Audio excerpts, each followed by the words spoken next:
Nó thơ vậy à? Mắt nó smart đấy. Trời ơi, thấy đó đó. Ấy thấy. Đấy. Ô là anh khục luôn này. Ê. Tội mà thùng mà. Ô đây chất cả lố này. Nó khốm. Bốc trương ấy. Hai giờ đây. Đấy đó đần như mà anh. Cho pop nữa.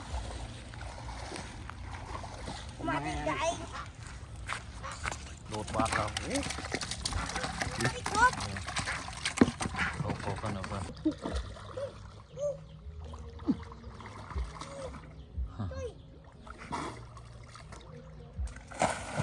Bắt thử. Thì chất mà cái lỗ đúng rồi. Tiêu. Tụ đi tụ đong. Tụ đong. Bó. Ồ to. Chưa. Đấy bây giờ nó mua trong là lấu nè.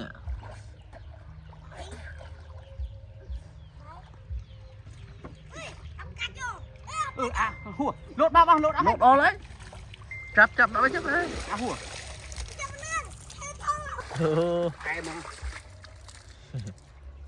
Tại ngồi bay mà lối nhá. Nó có đã biết không?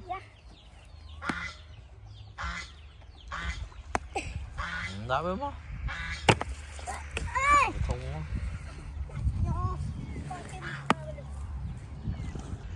Trời ơi! Nó thơ vậy à? Mắt nó smart đấy. Trời ơi, thấy đó đó. Ấy thấy Tom chiết mà mình sẽ hàng chấm anh. Vì hô pi xe bị ấy mà.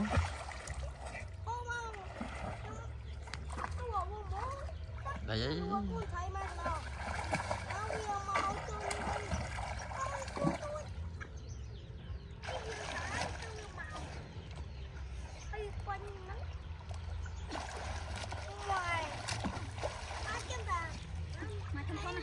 Ô đi. Mua cho đi. Cái này nó mua cho. Được. Đi bà. Ôi da. Yo. Smart chứ. Mặt thùng á nè. Ừ.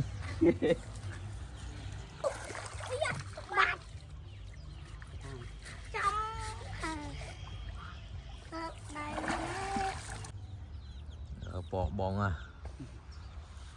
Trồng bòn à. Một. Thấy.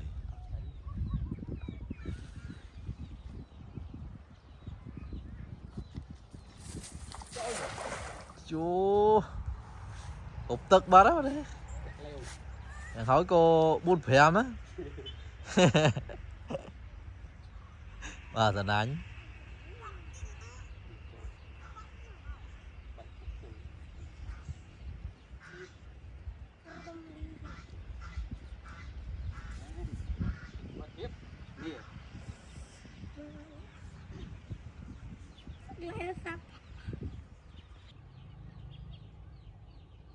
Dạ, thôi để cho nấu bàn ọt đây.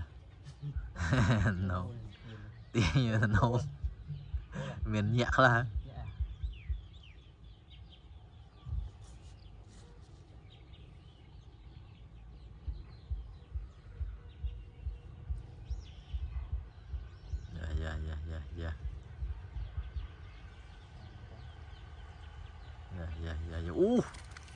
Wow, chân như bạch. Đấy muối, hối muối.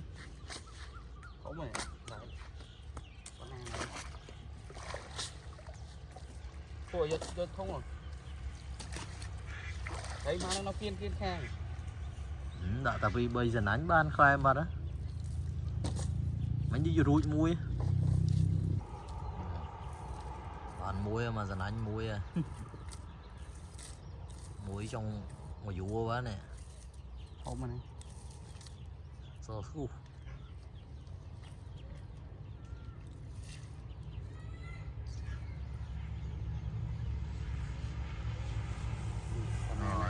smart rồi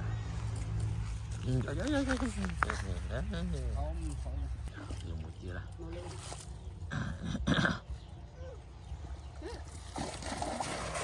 lập đi đi đi đi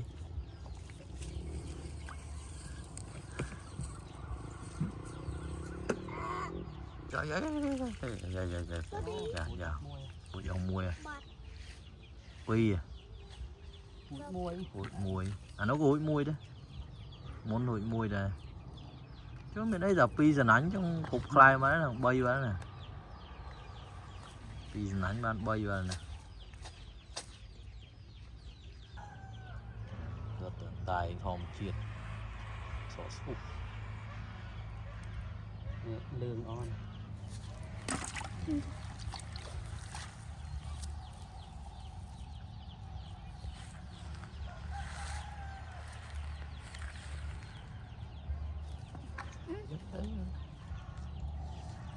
bảy nhiêu crop bát này crop bát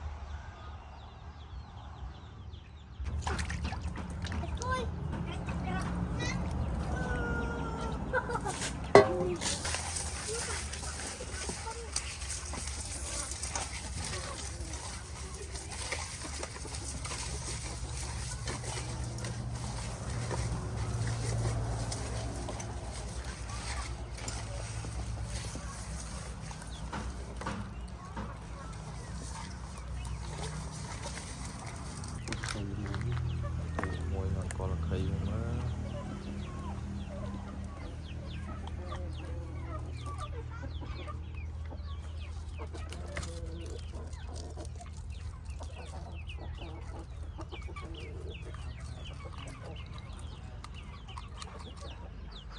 bầu ngồi thầy Hãy subscribe cho kênh